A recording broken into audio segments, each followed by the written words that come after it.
We now know what a nonlinear two-port must look like, that is what its characteristics must be in order to have a high gain. Okay. It turns out that there are many devices which have these characteristics or almost these characteristics, and currently the most popular device is what is known as the MOS transistor. Okay. So, what we are going to do now is to look at the characteristics of the MOS transistor and see how it conforms to the constraints we had and also how it deviates from the constraints we had. What we derived was what constraints we would ideally like to have. Now, no device exactly satisfies these, they do come very close, and we do use them to realize amplifiers and all kinds of electronic devices. Now, there have been other devices also in the past which have been more popular in the past, which are now superseded by the MOSFET, and there will be devices in the future. In one of the later lessons, we will quickly look at those characteristics, but now we will concentrate on the MOS transistor. Okay. And it turns out that there are many varieties of MOS transistor, and we will look at one particular variety for now. Okay.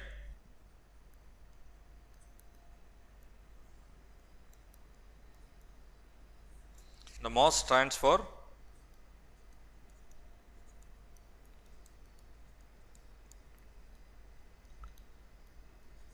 metal oxide semiconductor. Okay.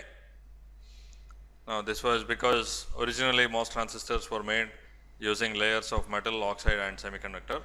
Okay. Now, it may not be metal anymore, but we won't worry about it. For us, what matters are the IV characteristics of these devices. If you take courses in device physics, you will understand the internal details of a MOS transistor. Okay. Now, what did we say? We have a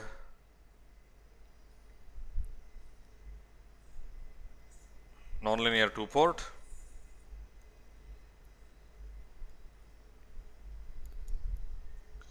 This is port 1 and this is port 2. Okay. And the MOS transistor does conform to this picture. Of course, we don't use a rectangle for a symbol.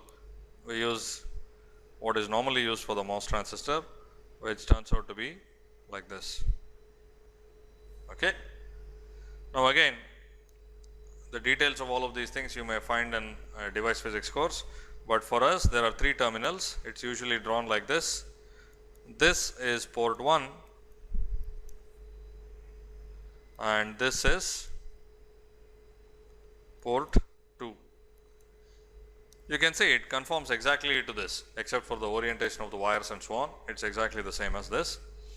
Okay. So, this is the common terminal and this is the terminal for port 2 and this is the terminal for port 1.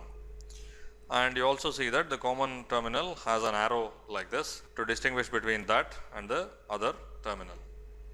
Okay. Now, it turns out, of course, we do not call them 1, 2 and common with generic terminology like this. In a MOS transistor, this terminal for the input port, this is known as the gate. The terminal for the output port, this is known as the drain, and finally, the terminal for the common port, this is known as the source. Okay. And typically, you use the letter G, the letter D, the letter S to denote these three terminals. And of course, because we have named the terminals, the voltages and currents are also named in a similar way. This voltage V1 is the voltage VGS, that is the voltage between gate and source. The voltage V2 is VDS, that is voltage between drain and source.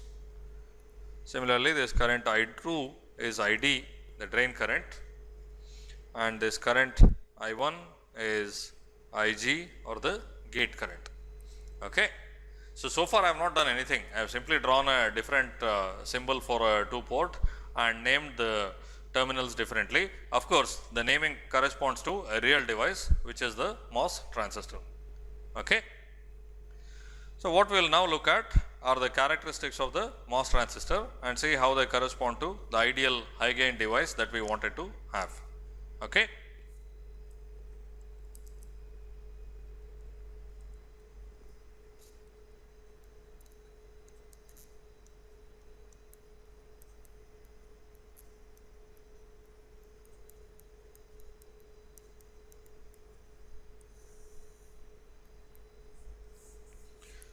So again, let me repeat the symbol and the notation. This is the source S, the drain D, and the gate G. We have the gate source voltage VGS and the gate current IG, the drain source voltage VDS, and the drain current ID. Okay, we don't use generic terminology like V1 and V2. We will use something that relates to the actual naming of the terminals. Now, what did we want for the small signal characteristics?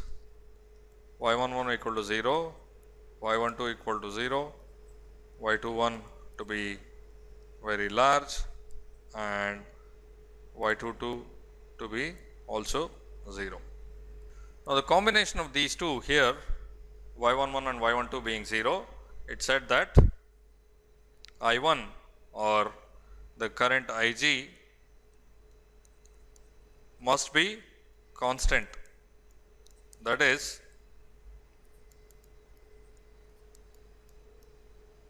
independent of both VGS and VDS. Okay, just so that you can relate this to the earlier convention, I will show this as I1 and V1 and V2, but I won't do this for too much longer. We will use the terminology associated with the MOS transistor. Okay.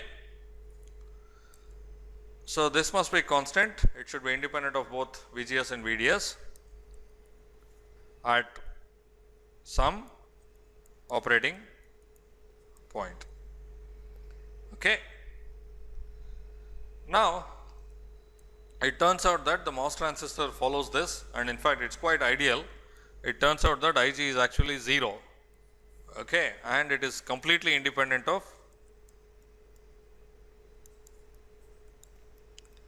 VGS and VDS. Okay.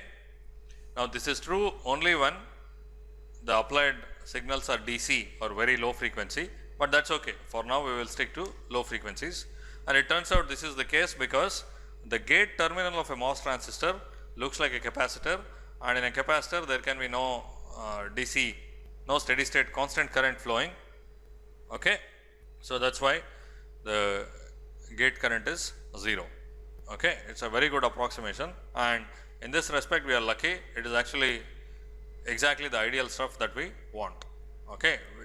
We would be happy if IG were just a constant. In fact, we get a constant and 0. So, if this is the case, you can clearly see that Y11 and Y12 will be identically equal to 0. Okay. Now, what about ID?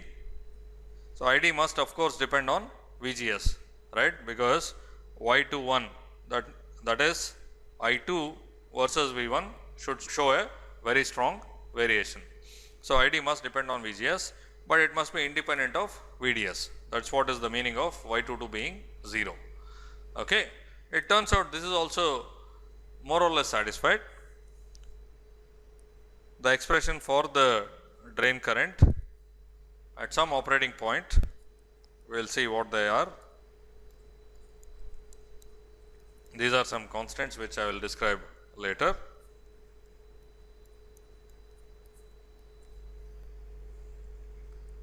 So, the characteristics are that ID is mu on Cox by 2 W by L VGS minus VT squared at some operating point. Okay. So, the point is this ID depends on VGS, it does not depend on VDS. Okay. So, this is also satisfied, right. Y22 is 0 because you see that this expression does not contain VDS. Okay. Y21 is large. Now, of course, Y21 is a conductance. So, how large it is? It has to be compared to something else in the circuit. It turns out it should be large compared to the load conductance and so on. And we will get some dependence on VGS. You can see that ID has a squared dependence on VGS, which appears to be quite strong. Okay. So, a MOS transistor does in fact fit the bill. It does have the input current to be 0, which automatically makes Y11 and Y12 to be 0, and it also has the output side current, the drain current, to be dependent on VGS, but not on VDS. So it does satisfy all the constraints that we had, and that's why it's such a popular amplifier. Now another device which is kind of similar, the input current is not exactly 0 but very small, that is a bipolar junction transistor.